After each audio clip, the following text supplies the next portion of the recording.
అయితే ఈ దేశ ఎకానమీ అమెరికాను దాటిపోతుంది. అంటే కుప్సం సినిమాలో చెప్పినట్టు అంతరించిపోతున్న కుల వృత్తుల కోసం కుటీర పరిశ్రమలైన పెట్టి ఆ అంతరించిపోతున్న లేదు, కుటీర కాపాడాలి. పరిశ్రమ లాంటి వాళ్ళు ఎట్లాంటివి ఉండాలి. ఉదాహరణకు ఒక రైతు మొక్కజొన్న పండిస్తున్నాడు, జొన్నల్ని అమ్మకూడదు. జొన్నలను ఒక 15-16 రకాల బై ప్రోడక్ట్స్గా తయారు చేసి, జొన్నల నుంచి ఇండస్ట్రియల్ కెమికల్స్, ఇథనాల్ లాంటివి కూడా తయారవుతాయి. చాలా రకాల బై ప్రోడక్ట్స్ వస్తాయి. వాటిని బ్రాండింగ్ చేసి ఇక్కడ నుంచి ఎక్స్పోర్ట్ చేయాలి. ఈ బ్రాండింగ్ వరకు అంత గ్రామాలలోనే జరగాలి. ఫుడ్ పార్క్స్ పెట్టాలి, ఇట్లాంటివన్నీ జరగాలి. ఈ విజన్ ఏ ప్రధానమంత్రికి లేదు.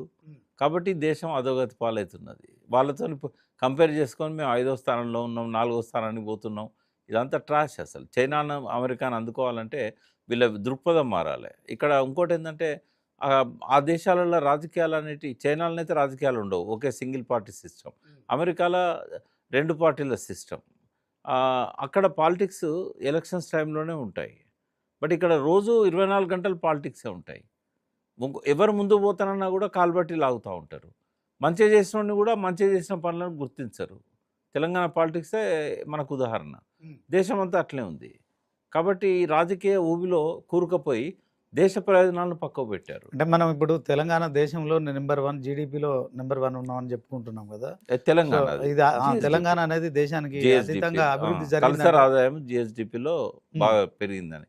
దానికి కారణం ఏంటి? లాస్ట్ 9.5 సంవత్సరాల్లో అనుసరించిన విధానాలే. ఇవాళ రేవంత్ రెడ్డి పర్సనల్గా కేసీఆర్ మీద ఎంత కోపం ఉన్నా, ఎన్ని తిట్లు తిట్టినా, ఎన్ని బూతులు మాట్లాడినా కూడా కేసీఆర్ గారి ప్రతిభను ఎవరు కూడా దాన్ని క్వశ్చన్ చేయలేరు. భారతదేశంలో is the only chief minister. అంటే ఇంకెవరు కూడా లేరు. అంటే కేవలం 9.5 సంవత్సరాల కాలంలో, అందులో కూడా 2 సంవత్సరాలు కోవిడ్ వల్ల మొత్తం ప్రపంచం అంతా అతలాకుతలమైన పరిస్థితుల్లో దేశ ఎకానమీ కంటే ఎన్నో రెట్లు రాష్ట్ర ఎకానమీని పెంచాడు ఆయన.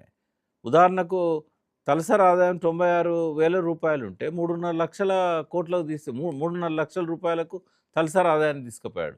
3.5 లక్షల కోట్లు ఉన్న జిఎస్డిపిని 13.5 లక్షల కోట్లకు నెక్స్ట్ గవర్నమెంట్ చేతిలో పెట్టాడు. అంటే అప్పులు పెరిగినా కూడా ఇప్పుడు అమెరికా జీడిపిలో కంపేర్ చేస్తే 130%, దాదాపు 125% ఉన్నాయి.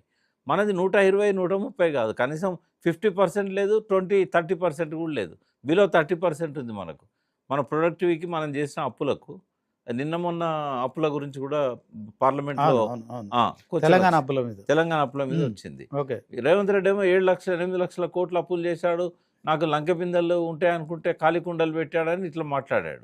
అప్పు కోసం పోతే దొంగను చూస్తున్నారు, చెప్పుల దొంగను చూస్తున్నారు అని చెప్పాడు.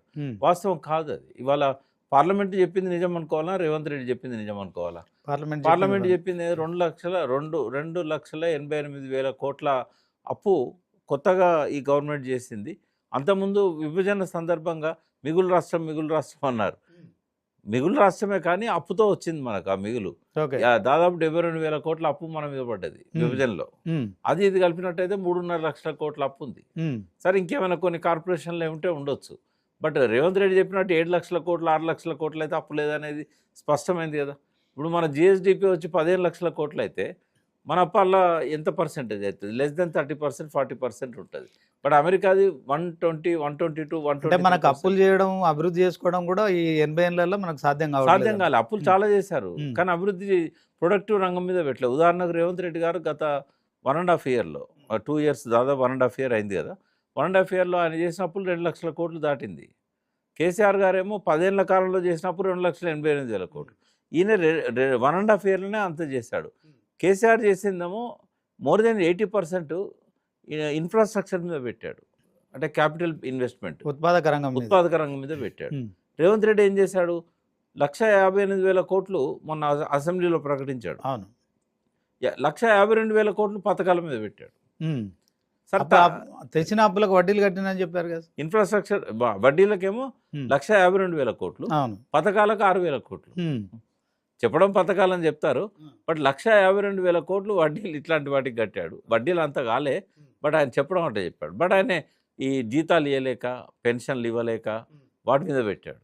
తర్వాత కొన్ని రైతు భరోసా ఇట్లాంటివి ఉన్నాయి కదా, రుణమాఫీ, వీటి మీద పెట్టాడు ఆయన. అయితే ఉత్పాదక రంగం మీద పెడితేనేమో ఎన్నో రెట్లు తిరిగి వస్తుంది, వీటి మీద పెడితే తక్కువ వస్తుంది. రాదని కాదు. నేను కొత్తగా మంత్రిగా బాధ్యతలు చేపట్టిన అడ్లూరు లక్ష్మణ్